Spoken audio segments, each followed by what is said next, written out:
Janasena senior నేత join అయ్యారు, ఆయనతో మాట్లాడదాం. వెంకటేశ్వర గారు నమస్తే సార్. వెంకటేశ్వర గారు, మీరు జాయిన్ అయ్యే ముందు మన పవన్ కళ్యాణ్ గారితో ఒక బయట ప్లే అవుతుంది, చూద్దాం. వందనం పథకం అమలు చేశాం. దీపం 2 పథకం కింద మహిళలకు ఇప్పుడే 2 విడత లబ్ధిదారులకు గ్యాస్ సిలిండర్లు ఉచితంగా ఇచ్చాం.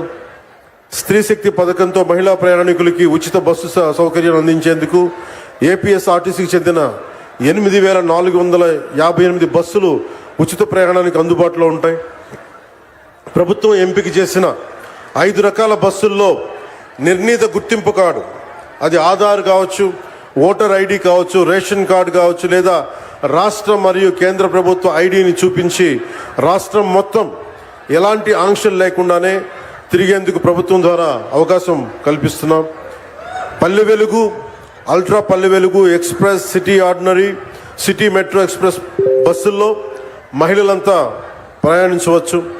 మహిళా ప్రయాణికులందరికీ 0 షేర్ టికెట్ జారీ చేసి ప్రయాణానికి అనుమతిస్తారు. ఉచిత ప్రయాణంతో పాటు మహిళా ప్రయాణికుల భద్రత కూడా కూటమి ప్రభుత్వం అత్యంత ప్రాధాన్యత ఇస్తుంది. ప్రతి బస్సులోనూ సీసీ కెమెరాలు ఏర్పాటు చేయడంతో పాటు మహిళా కండక్టర్ల వద్ద బాడీ అంటే ఒంటి మీద వేసుకునే కెమెరాలను కూడా ఏర్పాటు చేయబోతా ఉన్నాం.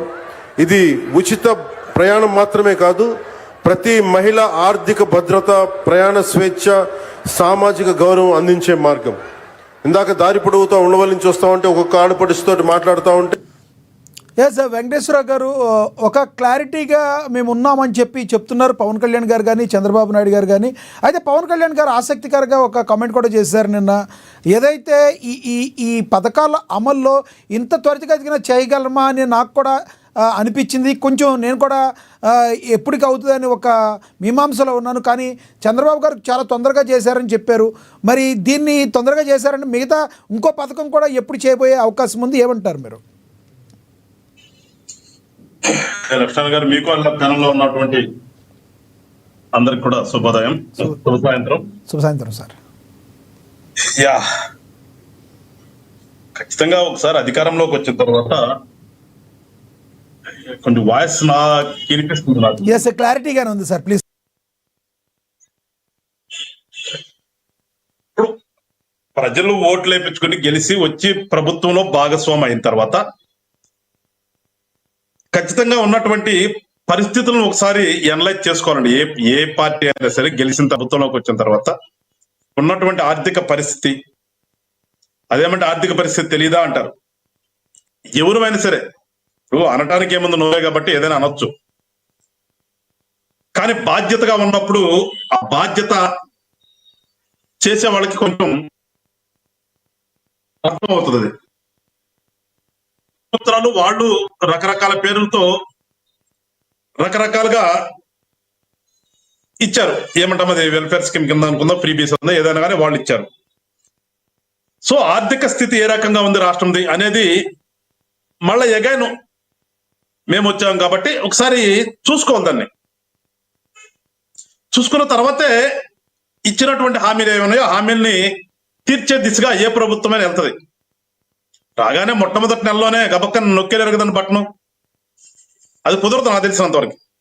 ఎందుకంటే గతంలో పరిపాలించినటువంటి వైఎస్ఆర్ పార్టీ పెద్దలు కూడా 14 to 19 అప్పుడున్నటువంటి ప్రభుత్వం అయిపోయిన తర్వాత వీళ్ళు 19 గెలిచిన తర్వాత వీళ్ళు కూడా వచ్చే బడ్జెట్ చూసుకుని నిదానంగా చేశారు. అది వాళ్ళకి తెలుసు. వాళ్ళు ఇచ్చినటువంటి ఫ్రీ బీస్ అన్ని కూడా ఎప్పటి నుంచి అమలు చేశారనేది ఒకసారి వాళ్ళు గుర్తెరిగితే, ఇందాక మీరేసారు అంబటి రాంబాబు గారి లాగా మాట్లాడారు ఎవరు కూడా. అందుకనే పాపం అంబటి రాంబాబు గారు ఏం మాట్లాడినా కానీ ఈ రాష్ట్రం ఎవరు పట్టించుకున్న పరిస్థితిలో లేదు. ఎందుకంటే ప్రతిపక్షముగా ఉన్నప్పుడు మాట్లాడతాం ఖచ్చితంగా, వాళ్ళైనా మాట్లాడతారు, మేమైనా మాట్లాడతాం. రాజకీయాల్లో ప్రతిపక్షం ఎప్పుడు కూడా అధికార పక్షాన్ని మీరు గొప్పగా చేశారని పొగడరు కదా, పొగడే ఛాన్స్ ఉండదు ఎప్పుడు కూడా. పొగడాలని చెప్పేసి అధికార పక్షం కోరుకోకూడదు కూడా. ఎందుకంటే ఖచ్చితంగా పోరే కదా, ఇద్దరు వైరం ఉన్నప్పుడు ఎట్లా పోరుతారు? అది ఎప్పుడో వెనకటి రోజుల్లో రాజకీయాల్లో అప్పుడున్నటువంటి విలువలు కలిగిన రాజకీయ నాయకులు ఉన్నప్పుడు అధికార పక్షాన్ని ప్రతిపక్షం పొగిడినా, ప్రతిపక్ష నాయకుడు మాట్లాడితే అధికార పక్షం దాన్ని యాక్సెప్ట్ చేసినా ఆ రోజులు ఉన్నాయి. ఇవాళ ఆ రోజు అంటే పరిస్థితులు ఉన్నాయా? ఇవాళ లేవు కదా. లేనప్పుడు ఇంతే ఉంటది. సో ఒకసారి వాళ్ళని ఎప్పటి నుంచి ఇచ్చాము, మనం ఇస్తామన్న పథకాలు అన్నది ఒకసారి వాళ్ళ టైం టేబుల్ వాళ్ళ పెట్టుకుంటే వాళ్ళు కూడా అర్థమవుతుంది. సో ఎవరికైనా తప్పదు, కొంత టైం తీసుకుంటది. ఇప్పుడు ఇమీడియట్లీ ఇచ్చే కొన్ని ఉంటాయి ఇవ్వగలిగినాయి, విలువలతో కూడిన రాజకీయ నాయకులు ఇప్పుడు ఎవరు లేరంటారా?